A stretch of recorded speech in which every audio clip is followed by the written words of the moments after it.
Good morning everyone and welcome to the class. We are doing the chapter the Cold War era.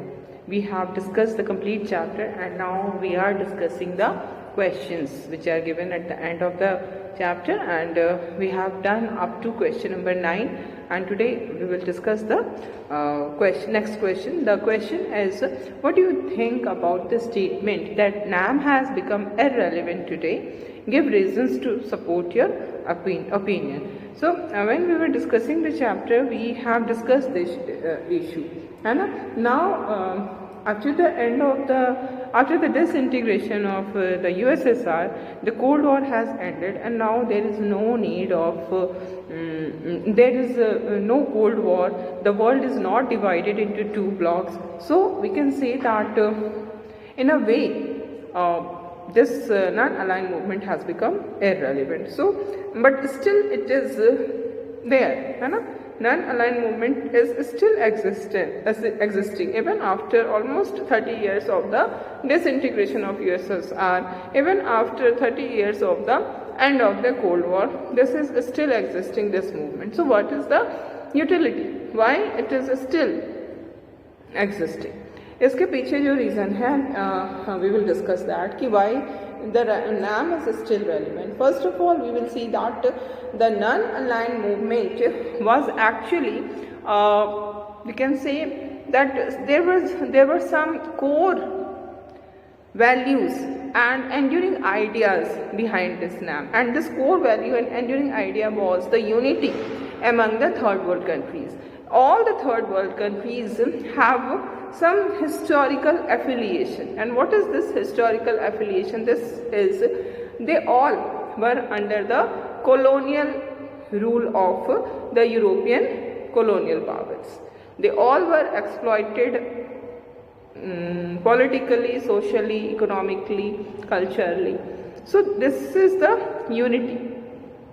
We all were facing almost same type of problems when we got independence. तो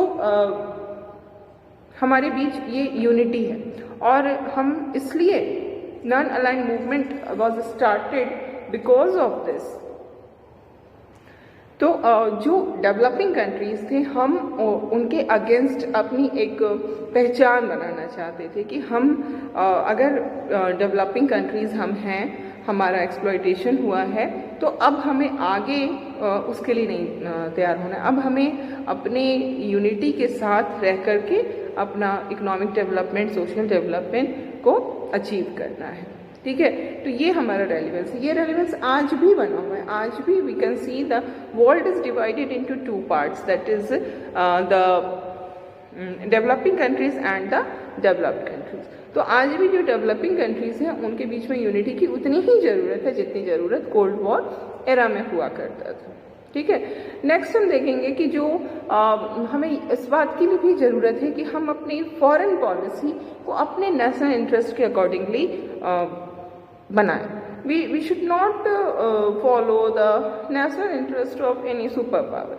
We must act according to the national interest of our own country, and that can be used only by adopting this non-aligned movement. आज के समय में भी ये हमारे लिए उतना ही सच है. Then we have also seen that under the non-aligned movement, there was demand for a new international economic order which should be based on the concept of equality and democracy, है ना? इक्वालिटी और democracy के concept पे based होना चाहिए, है ना? तो ये जो डिमांड आ रही है, ये कौन ये डिमांड कर रहा है? ये डिमांड डेवलपिंग कंट्रीज़ की तरफ से ही आ रही है, because the prevailing economic order is against the interest of the it is against the interest of the developing countries. So developing countries will be there to demand for change in the economic order. So it must be there. जब वो United होकर के एक platform उनको मिला हुआ है, तो ये उनकी ताकत को बढ़ाता है, और वो ये डिमांड करते हैं कि हमारे रिसोर्सेज हम ही यूज़ करें, हमारे अलावे कोई और न यूज़ करे हमारे रिसोर्सेज को। Not only this, they demand कि अगर हमने अपने मार्केट को खोला है वेस्टर्न कंट्रीज़ के लिए, तो वेस्टर्न कंट्रीज़ को भी अपने मार्केट को हमारे लिए ओपन करना होगा, है ना। तो ये सारी चीज़ें हमने देख लिया है। और जो लास्ट हम देखेंगे कि what is the relevance of non aligned movement, the last point is that we need such international organizations which should work on the basis of equality. Equality के बेसिस पे काम करने वाले ऑर्गेनाइजेशंस होने चाहिए। और इसकी भी डिमांड कहाँ से आएगी? इसकी डिमांड डेवलपिंग कंट्रीज़ की तरफ से ही आएगी, क्योंकि जो भी एग्जिस्टिंग ऑर्गेनाइजेशंस है, जो भी एग्जिस्टिंग ऑर्डर है, that is against the interest of the developing countries. ठीक है, तो these are the points which still make the non-aligned movement a relevant organization. In spite of the end of the Cold War, there is need of this non-aligned movement. So now we will discuss some extra questions, some questions from between the chapter. Like one of the important question is, why was the North Atlantic Treaty Organization also called Western Alliance? We have read about it. North Atlantic Treaty Organization.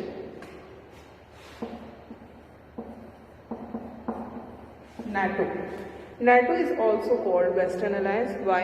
Because it was an association of 12 states. 12 countries के member थे, and these 12 states belong to the Western Europe, है ना. We have seen that after the starting of the Cold War, the world was started to be divided between two groups, and this division started from Europe itself. Europe का सबसे पहले दो part में division होता है, एक western Europe और एक ईस्टर्न यूरोप। वेस्ट यूरोप जो था वो यूएस के साथ था, ईस्ट यूरोप जो था वो यूएसएसआर के साथ था। तो ये जो नेटो के जो 12 स्टेट्स हैं, ये 12 के 12 जो स्टेट हैं वो वेस्टर्न यूरोप के स्टेट्स थे, इसलिए इसको हम वेस्टर्न अलायंस के नाम से जानते हैं।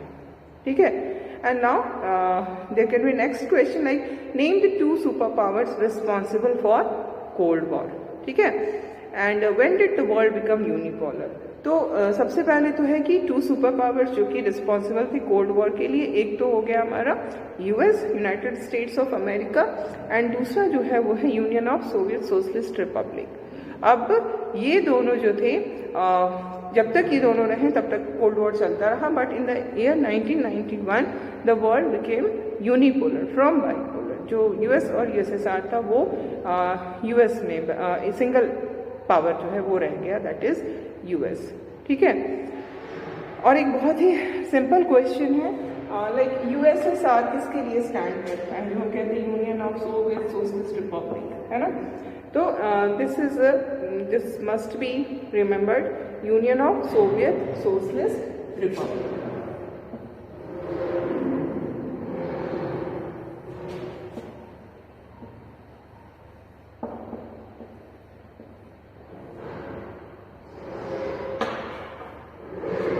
Union of Soviet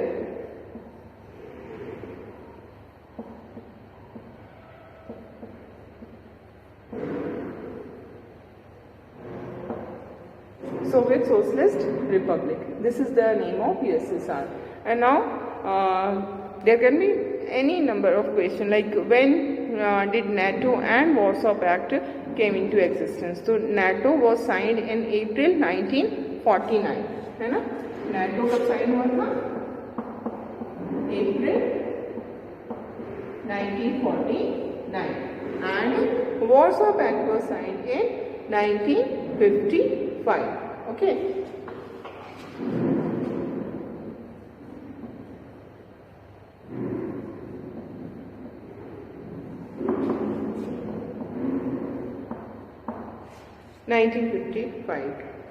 And now we see this is also a very common question, the period of First World War and the Second World War. The period of First World War was from 1914 to 1918, and the period of Second World War was 1939 to 1945.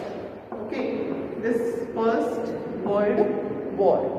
This is 1914 to 18, and Second World War 1939 to 45. Okay.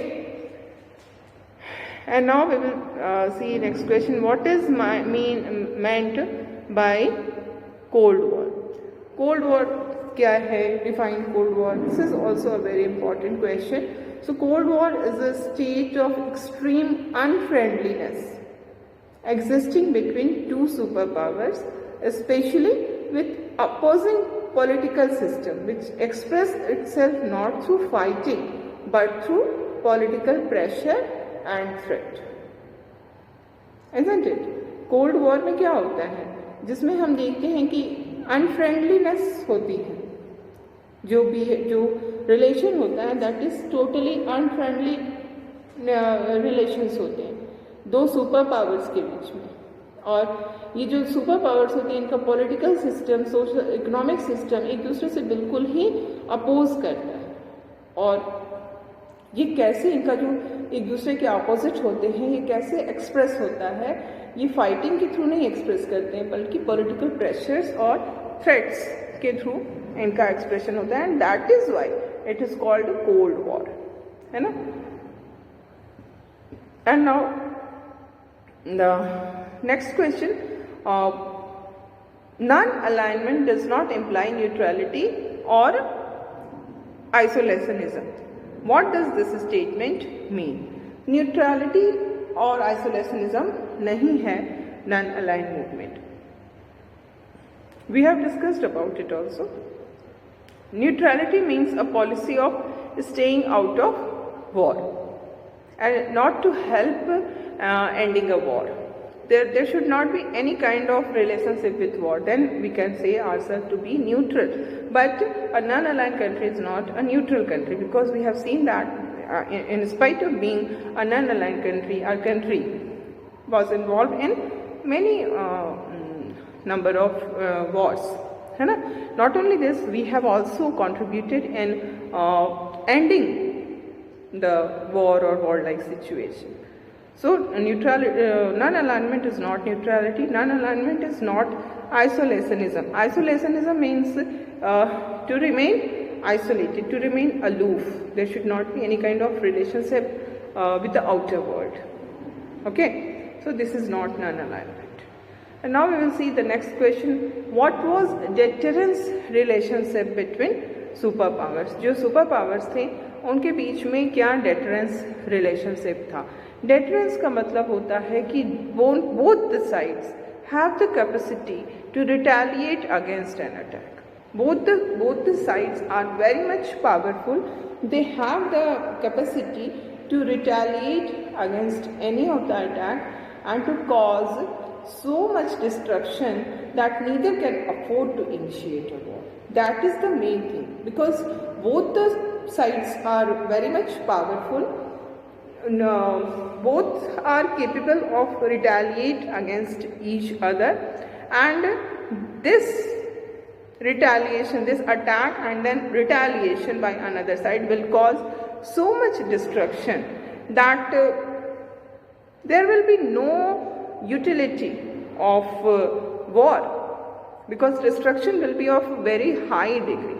तो क्या करना होगा कि war को initiate ही नहीं करना है. This is logic of deterrence. This was the deterrence relationship. अपने आप को इतना ज़्यादा पावरफुल बना लो कि कोई तुम पे अटैक करने का सोच ही ना सके. This is deterrence relationship. तो वॉर का जो है ना वो आएगा ही नहीं, वॉर वाली सिचुएशन आएगी ही नहीं. बस आप अपने आप को प्रिपेयर करके रखिए, है ना. And now the next question is, how did superpowers maintain arms control? How they controlled arms? They maintained arms control.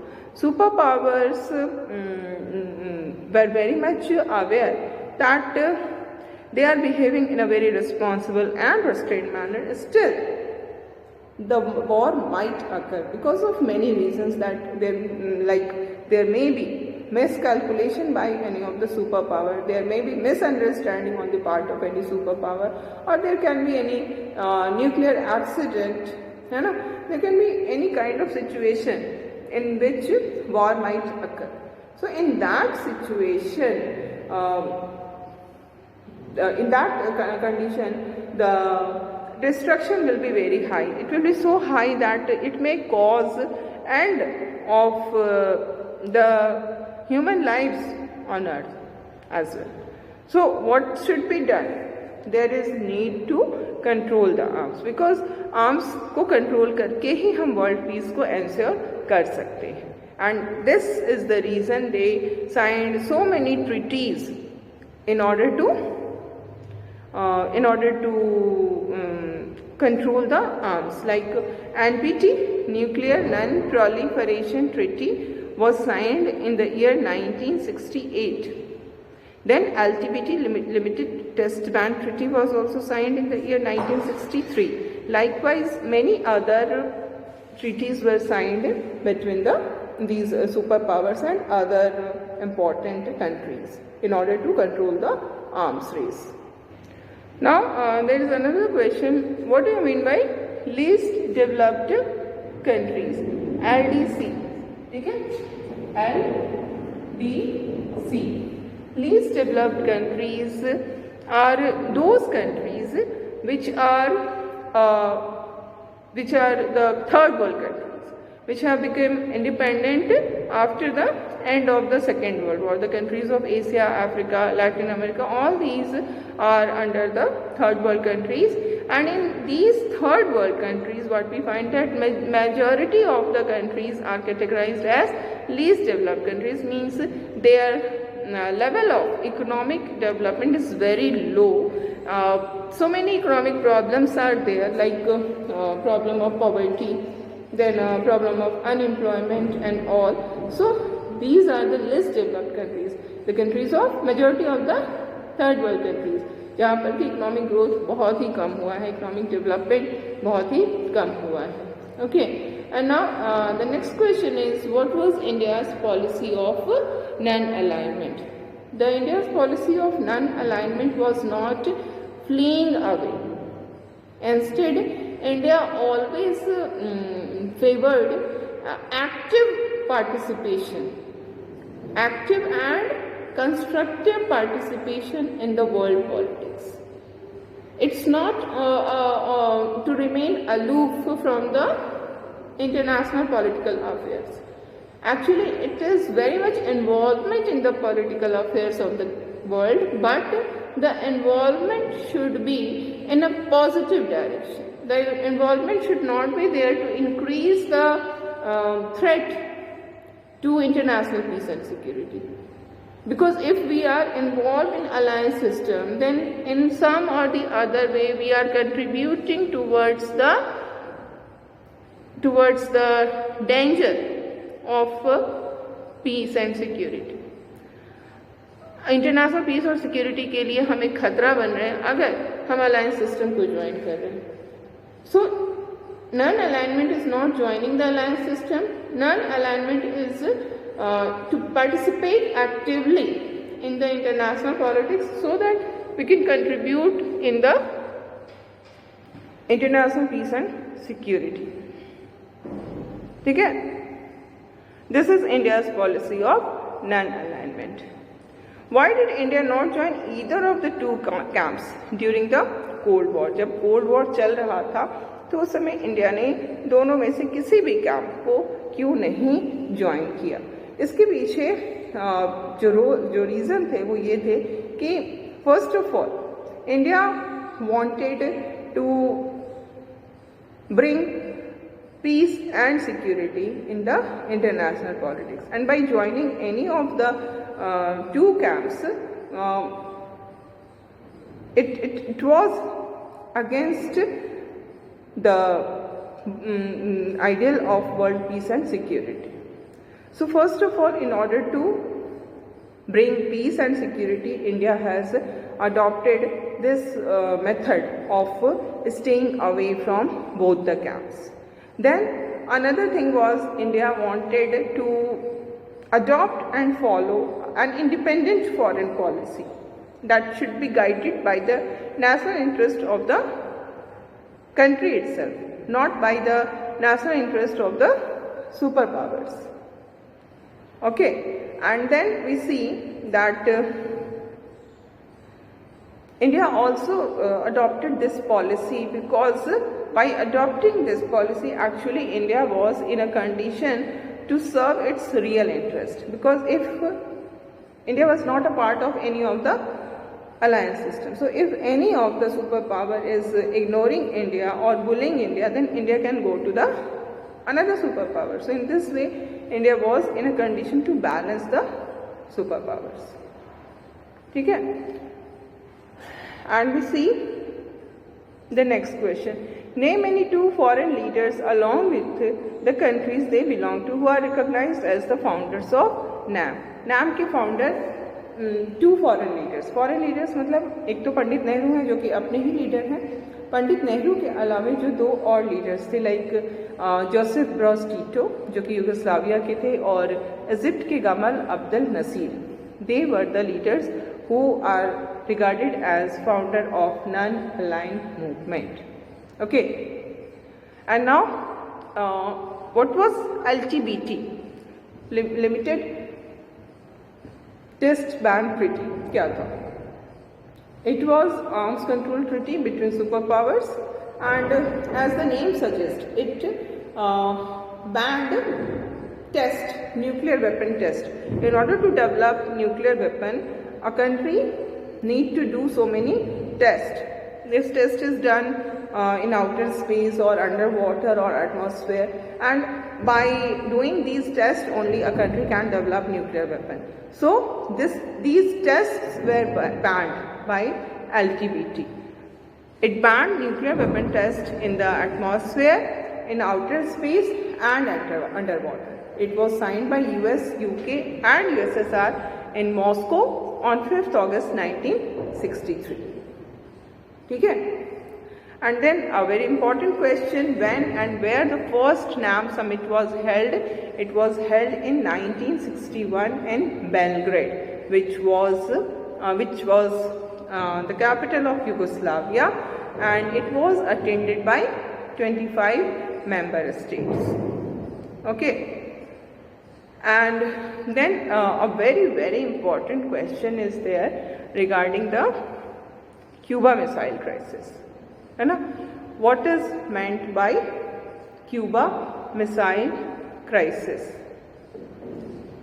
Cuba पूरा आपको इसमें बताना होगा. क्यूबा का लोकेशन, क्यूबा की political condition. Cuba was an ally of USSR and it was located near US, so there was fear in the mind of USSR leader Nikita Khrushchev that America can invade Cuba and the communist regime which was there under the leadership of Fidel Castro can be overthrown. So what was decided by the leadership in USSR, that they started keeping nuclear weapons and missiles in Cuba, and when nuclear weapons and missiles were started to be kept in Cuba, what happened that the security of America come under threat, because Cuba was located एकदम पास में था, near जो America का coast है उसके पास था. तो अब उसके रडार के अंदर पूरा का पूरा अमेरिका आ रहा था जो न्यूक्लियर मिसाइल्स यहाँ पर यूएसएसआर ने डाले थे. तो ये यूएसएसआर की सिक्योरिटी के लिए एक बहुत बड़ा थ्रेट था, and USSR came to know about it only after 3 weeks of when it was started to be done by USSR.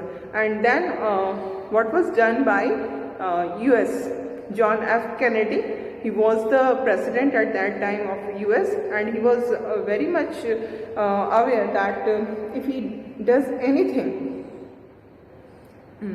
directly against USSR, it can lead to the starting of the Third World War. तो रोकना भी था, है ना?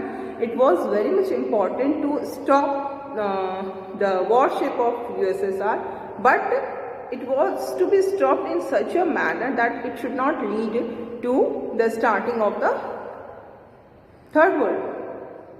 तो उन्होंने क्या किया, what was done by that man, what was done by John F Kennedy, that he asked the warship of US to just जिधर से यूएसएसआर की वॉरशिप आ रहे हैं उसको इंटरसेप्ट करने के लिए, इंटरसेप्ट करना मतलब उसके सामने आके आप खड़े हो जाए, बस।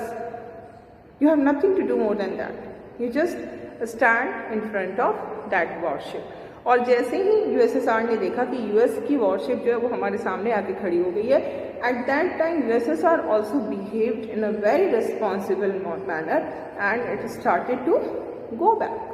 और इस तरह से एक बहुत बड़ा जो थ्रेट आ रहा था इंटरनेशनल पीस और सिक्योरिटी के लिए, वो ख़त्म हो जाता है। ठीक है, तो ये हमने इसको किया। इसके अलावा और भी बहुत सारे क्वेश्चंस बनते हैं, like what was the main objective of new international economic order. जो न्यू इंटरनेशनल इकोनॉमिक ऑर्डर थी उसका मेन ऑब्जेक्टिव क्या था? The main objective of this new international economic order was to develop the least developed countries of NAM and to change the international economic order to make the basis of international economic order equality and democracy, है ना? तो ये इनका main objective था। Then the question is mention two military features of the Cold War. What was the military feature of the Cold War? Cold War का जो military feature था वो यही था कि first of all we see that during the Cold War the whole world was divided into two divisions, Western Alliance and Eastern Alliance. Like Western Alliance में NATO, NATO, CENTO, Eastern Alliance में Warsaw Pact ये आए। Then second military feature of Cold War, we can say like arms race started between the countries. The different countries started to manufacture atom bomb and nuclear weapons, है ना? Then one more military feature of this Cold War was that the superpowers behaved in a very responsible and restricted manner. They behaved in a responsible manner because it was their responsibility that there should not be started the Third World War. Okay, and now we see the next question. Explain Eastern and Western Alliance during Cold War. Cold War के कारण हम लोग देखते हैं क्या हुआ कि जो सुपर पावर्स थे उनके बीच में राइवलरी थी, उनके बीच में इन्फ्लुएंस का एक लड़ाई स्टार्ट होता है। they wanted to prove themselves more powerful, and in order to prove themselves more powerful, what was done by them, that they tried to increase the number of countries, number of those countries which were their allies, and in this way this alliance system was started in the world politics, है ना? And Eastern Alliance and Western Alliance was started. We have seen NATO was created in April 1949, then CETO, Southeast Asian Treaty Organization, it was created in 1954, it was also an example of Eastern Alliance. Then Western Alliance, then CENTO, Central Treaty Organization, was signed in the year 1955, which is also an example of Western Alliance. और इसी तरह से Warsaw pact होता है eastern alliance का।